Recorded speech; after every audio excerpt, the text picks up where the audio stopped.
Welcome বন্ধুরা, Vivo Y18 এই ফোনটাতে নতুন একটা আপডেট চলে এসেছে। আজকের ভিডিওতে আমি এই আপডেটটা দিব এবং এই আপডেটের ফলে ফোনের সকল সুবিধা ও অসুবিধা আপনাদের সাথে শেয়ার করব।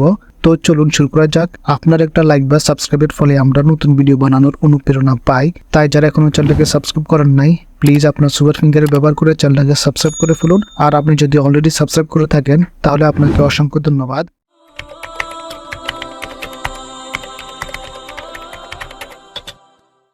আপডেটটা দেওয়ার জন্য আপনি সেটিংসে আসবেন। সেটিংস থেকে নিচের দিকে আসবেন। নিচের দিকে আসার পর এখান থেকে সিস্টেম আপডেট এই অপশনটাতে আসবেন। এখানে আসলে আপনি আপডেটটা পেয়ে যাবেন। এটা হচ্ছে ফানটাস ওএস। এই আপডেটের ভার্সন হচ্ছে 14.0.19.3.W20। এই আপডেটের সাইজ হচ্ছে 193 MB।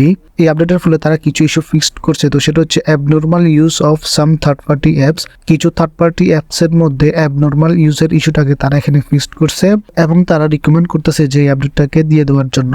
তো এখান থেকে আপনি নিচের দিকে ডাউনলোড অ্যান্ড ইনস্টলের একটা অপশন পেয়ে যাবেন, যেটার উপর ক্লিক করবেন। তো এখানে ক্লিক করার পর আপনার সামনে এরকম একটা মেসেজ আসবে। তো এখানে তারা আপনার কাছে পারমিশন চাচ্ছে যে ভবিষ্যতে যদি আরো কোনো আপডেট আসে সেটা গিয়ে আপনি অটো আপডেট দিতে চান কিনা ওয়াইফাই এর মাধ্যমে। মোবাইল ডাটা যদি অন থাকে তাহলে অটো আপডেট হবে না। যদি আপনার ওয়াইফাই ডাটা অন থাকে তাহলে কি আপনি অটো আপডেট দিতে চান কিনা সে পারমিশনটা তারা এখানে চাচ্ছে। তো এখান থেকে আপনি যদি এনাবল করে দেন তাহলে আপনার ভবিষ্যতে যদি আপডেট আসে তাহলে সেটা অটো আপডেট হয়ে যাবে যদি আপনার ওয়াইফাই কানেক্ট করা থাকে। তো আমি কিন্তু অটো আপডেট দিতে চাই না। এর কারণ হচ্ছে আপডেট দেওয়ার ফলে কিন্তু আমাদের ফোনে বিভিন্ন ধরনের সমস্যা দেখা দিতে পারে। যখন কোনো একটা আপডেট আসবে আমি ওটাকে দেখবো, যাচাই বাছাই করবো, এরপর আমি আপডেট দিব, ঠিক আছে? তো এই জন্য আমি এখান থেকে ক্যান্সেল করে দিচ্ছি। তো এই যে দেখুন আমাদের ডাউনলোডটা স্টার্ট হয়ে গেছে। তো ডাউনলোড শেষ হওয়ার পরে এখানে সিস্টেম আপডেট নামে আরেকটা পপ আপ মেসেজ আসবে। তো এখানে তিনটা অপশন আছে, একটা হচ্ছে ইনস্টল নাও, আরেকটা হচ্ছে ইনস্টল ওভারনাইট, আরেকটা হচ্ছে রিমাইন্ড মি লেটার। ইনস্টল নাও এটার মধ্যে কিন্তু আবার টাইম উঠতেছে। তো আপনি যদি এখন কিছু না করেন তাহলে এই টাইমটা শেষ হওয়ার পর আপনার ফোনে এই আপডেটটা ইনস্টল হয়ে যাবে। আর আপনি যদি ইনস্টল ওভারনাইটে দেন তাহলে এই আপডেটটা রাত্রে হবে যখন আপনি ঘুমাবেন। আর যদি রিমাইন্ড মি লেটারে দেন তাহলে আপনাকে তারা পরে এটা রিমাইন্ড দিবে আপডেটটা ইনস্টল করার জন্য। তো আমরা যেহেতু আপডেটটা এখনই দিব, এখানে আমরা এখন কিছু করতেছি না। এই টাইমটা শেষ হওয়ার পর ফোনটা অটোমেটিক বন্ধ হয়ে আবার ওপেন হবে। আপনি চাইলে টাইমটা শেষ হওয়ার আগে ইনস্টল নাওতে ক্লিক করে দিলে এখনই ইনস্টল হয়ে যাবে। তো যে দেখুন আমাদের ফোনটা এখন বন্ধ হয়ে গেছে। ফোনটা বন্ধ হয়ে যাওয়ার পর ভিভোর লোগো আসবে। তো এরপর আসবে ইনস্টলিং আপডেট প্যাকেজ। তো এখানে তার একটা ওয়ার্নিং দিছে, সেটা হচ্ছে আপডেট চলাকালীন আপনার ফোনের যে বাটন আছে ওগুলাকে আপনি টাচ করবেন না। তো এই আপডেট ইনস্টল হতে কিন্তু বেশ খানিকটা সময় নিয়ে আপনাকে এখানে অপেক্ষা করতে হবে। তো এরপর আবার অপটিমাইজিং অ্যাপস আসবে। তো এটা শেষ হওয়ার পর ফাইনালি আমাদের ফোনটা ওপেন হবে। তো ফোনটা ওপেন হওয়ার পর এখান থেকে আপনি স্ক্রিন লকটা দিয়ে ফোনটাকে আনলক করে নেবেন। তো এই যে দেখুন আমাদের ফোনটাতে সাকসেসফুলি ভাবে এই আপডেটটি ইনস্টল হয়ে গেছে। এখন আমি ক্যামেরাটা ওপেন করে চেক করব ক্যামেরার মধ্যে কোনো সমস্যা এসেছে কিনা। তো এই যে দেখুন আমাদের কিন্তু ব্যাক ক্যামেরাটা খুব ভালোভাবে কাজ করতেছে, এখানে কোনো সমস্যা আমি দেখতে পাচ্ছি না। তো আগের থেকে ক্যামেরাটা কিছুটা কালারফুল মনে হচ্ছে। তো ফ্রন্ট ক্যামেরাটাও কিন্তু ঠিকঠাকভাবে কাজ করতেছে, কোনো সমস্যা নাই। এই আপডেটের ফলে আমরা ক্যামেরার মধ্যে কোনো সমস্যাই পাই নাই। তো এখন আমরা সেটিংসে আসি।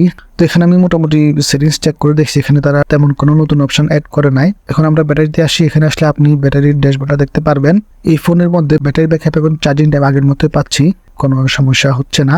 আপনি যদি ব্যাটারি ব্যাকআপ বৃদ্ধি করতে চান তাহলে ডার্ক মোড ইউজ করবেন এবং ব্যাকগ্রাউন্ডে যে অ্যাপসগুলো আছে ওগুলোকে রিমুভ করে দিবেন, তাহলে আপনার ব্যাটারি ব্যাকআপটা আগের থেকে বৃদ্ধি পাবে। এরপর আপনি এখান থেকে সিকিউরিটিতে আসবেন। এখানে আসলে আপনি দেখতে পাবেন যেটা সিকিউরিটি আপডেট হচ্ছে 1 সেপ্টেম্বর 2024। এখান থেকে আপনি গুগল প্লে সিস্টেম আপডেটে ক্লিক করবেন। আমার এখানে নেট কানেকশন নেই কারণ এগুলো আসতেছে। তো আপনি নেট কানেকশন নিয়ে এখানে আসবেন। তো এখানে প্রথমে চেকিং হবে। চেকিং হওয়ার পর আপডেট থাকে তাহলে এখানে ডাউনলোড অপশন চলে আসবে। তো আপনি এখান থেকে জাস্ট ডাউনলোড করে দিবেন। ডাউনলোড করার পর রিস্টার্টের একটা অপশন পেয়ে যাবেন। তো ওখান থেকে আপনি রিস্টার্ট করে নেবেন। রিস্টার্ট করে নিলে আপনার গুগল প্লে সিস্টেমের আপডেটটা আপনার ফোনে অ্যাপ্লাই হয়ে যাবে। তো আমার এটা কিন্তু আপনারা দেখতে পাচ্ছেন 1 আগস্ট 2024 এর প্লে সিস্টেম আপডেট। আপনাদের যদি কম হয় তাহলে আপনি এখান থেকে সেটাকে ডাউনলোড অ্যান্ড রিস্টার্ট করে নেবেন। এখানে ফিঙ্গারপ্রিন্ট এবং ফেস লক এগুলো খুব ভালোভাবে কাজ করতেছে, কোনো সমস্যা হচ্ছে না। এই আপডেটের ফলে ফোনটা আগে থেকে ইনহ্যান্স এবং ফ্রেশ মনে হচ্ছে। আপনি যদি পাওয়ার বাটনের চাপ দিয়ে ফোনটাকে বন্ধ করতে যান তখন যদি দেখেন যে পাওয়ার অফের অপশনটা আসতেছে না, এরকম গুগল অ্যাসিস্ট্যান্ট এরকম একটা অপশন আসতেছে, তো এটাকে কীভাবে আপনি ঠিক করবেন সেটা এখন আমি আপনাদেরকে বলে দিচ্ছি।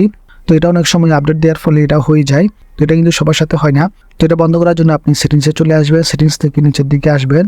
নিচের দিকে আসার পর এখান থেকে শর্টকাট অ্যান্ড অ্যাক্সেসিবিলিটি এই অপশনটাতে আসবেন। এখানে আসার পর এখান থেকে press and hold power button এই অপশনটাতে আসবেন। এখানে আসার পর আবার press and hold power button এই অপশনটাতে ক্লিক করবেন। এখানে ক্লিক করলে আপনার সামনে দুইটা অপশন আসবে।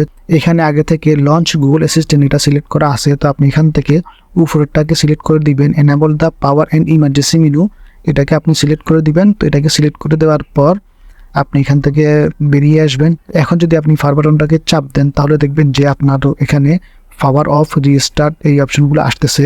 এই আপডেটের ফলে আমি এই ফোনটাতে তেমন কোনো সমস্যা পাইনি। আপনি যদি চান তাহলে আপডেট দিয়ে দিতে পারেন, আশা করি কোনো সমস্যা হবে না। এই আপডেটের ফলে আপনার ফোনের সিকিউরিটি প্যাচ আগের থেকে বৃদ্ধি পাবে। আপনাদের মধ্যে যারা ইতিমধ্যে আপডেট দিয়ে দিয়েছেন তারা যদি কোনো সমস্যার সম্মুখীন হয়ে থাকেন তাহলে অবশ্যই আমাদেরকে কমেন্টে জানাবেন। এর ফলে অন্যরাও এই সম্পর্কে জানতে পারবে এবং আমরাও এটার কোনো না কোনো সলিউশন দেওয়ার চেষ্টা করতে পারবো। আপনি যদি Vivo Y18 এই ফোনটা ইউজ করে থাকেন তাহলে অবশ্যই চ্যানেলটাকে সাবস্ক্রাইব করে রাখবেন, কেননা আমরা এই রিলেটেড আরও ভিডিও আপনাদের সাথে শেয়ার করব। তো আজকে এই পর্যন্তই, দেখা হবে নেক্সট ভিডিওতে। আল্লাহ হাফেজ।